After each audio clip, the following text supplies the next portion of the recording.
Let's go through a PPP forgiveness update. We know that we're waiting on PPP 2.0, hopefully to come out of the next stimulus package. But in the meantime, we know that the open era of PPP forgiveness is upon us. Many banks are still not yet taking applications. Here's 4 things that I think would be key for you to be aware of as we're talking about PPP forgiveness.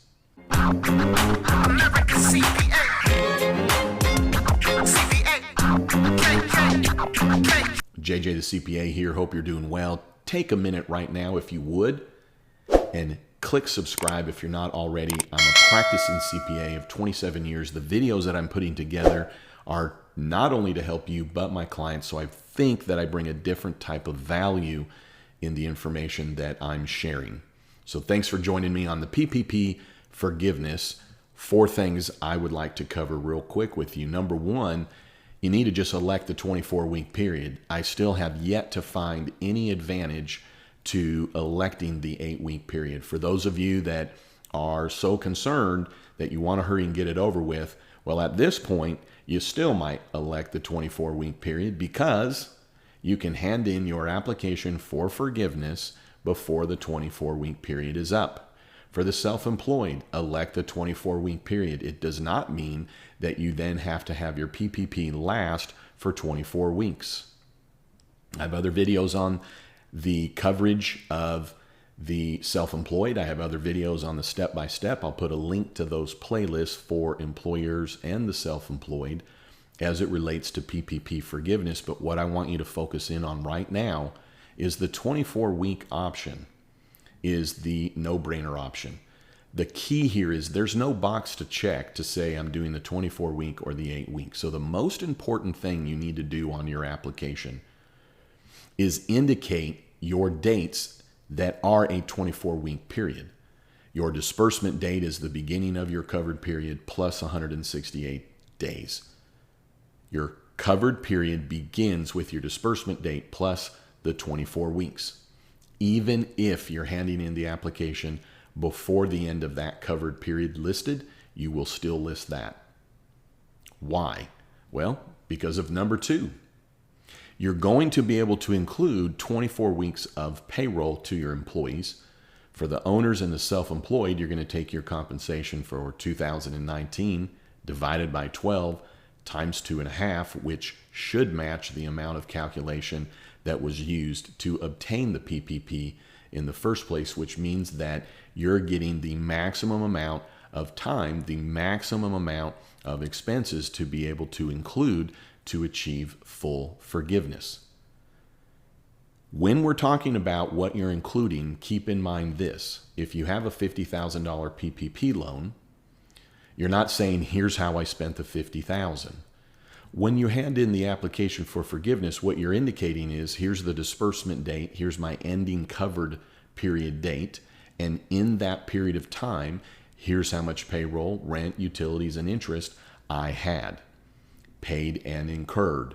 Again, check out my other videos on very much detailed explanations of all of these aspects, but 24 weeks is the amount of time that you get to include, as in, you're not saying of the $50,000, here's how much was payroll, rent, and utilities. You're saying in the covered period, even if you're handing in the application before the end of the covered period, then the date of disbursement through the date of application that you're putting in for forgiveness, here is the payroll, rent, utilities, and interest that I had paid and incurred. The third thing is you have 10 months to apply for forgiveness from the end of your covered period. So if you're electing the 24 months, well, then your disbursement date plus 24 weeks, your disbursement date plus 24 weeks plus 10 months is the time frame for you to put in the application for forgiveness. Why wait? Well, going into the 4th thing, right now the IRS has indicated that whatever you spend your money on for the PPP, you do not get to deduct those expenses. For the self-employed, this is no effect. It's not taxable to the self-employed. It doesn't reduce an expense of the self-employed if they're using the 24-week calculation. When you're talking about an employer, there is a tax effect because the payroll, the rent, the utilities that was used from PPP funds is not going to be tax deductible. Be aware of what that tax effect is, because right now, most likely on your P&L, you have the amount of rent, utilities, interest, and payroll as a deduction with no effect reduction from what was used from PPP. What you need to consider right now is that when you're looking at your taxable income for estimating your taxes, do you have an adjustment that needs to be made, in essence, to reduce down your expenses, which clearly then increases your net income from your business? So you want to be aware of the tax effect here. So waiting the extra amount of time, the 24 weeks plus the 10 months, allows you to see if the IRS will be overruled by Congress. That may happen in the next stimulus act.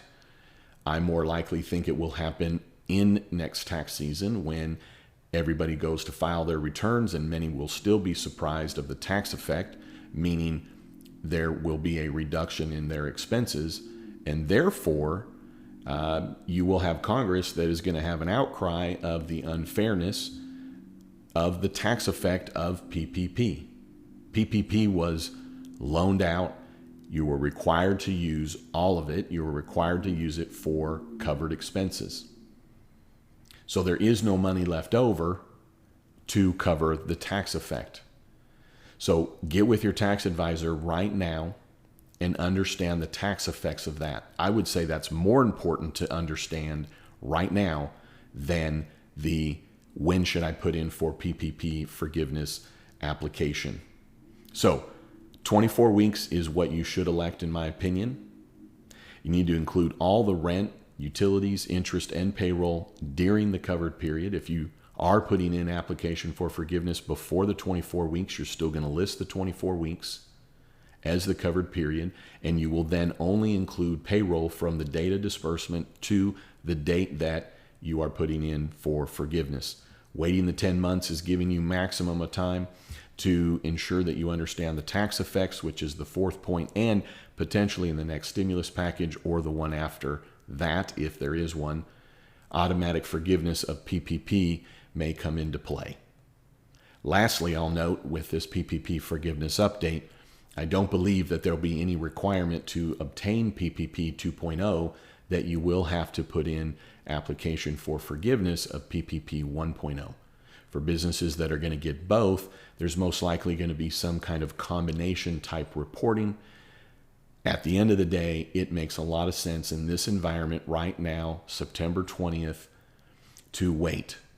Use the 24 weeks, gathering up all of your rent, utilities, interest, and payroll, allowing yourself to have the 10 months in addition to the 24 weeks to be able to apply for forgiveness, and then being aware of the tax effects.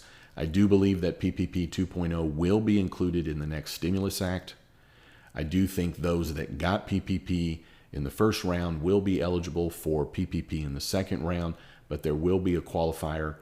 It very much seems to be the qualifier will be you being able to show that you were financially affected by the COVID pandemic, as in a loss of gross revenue by comparing your activity in 2020 to 2019. So check out my other videos and playlists that I'm putting in the body of this for more information related to that.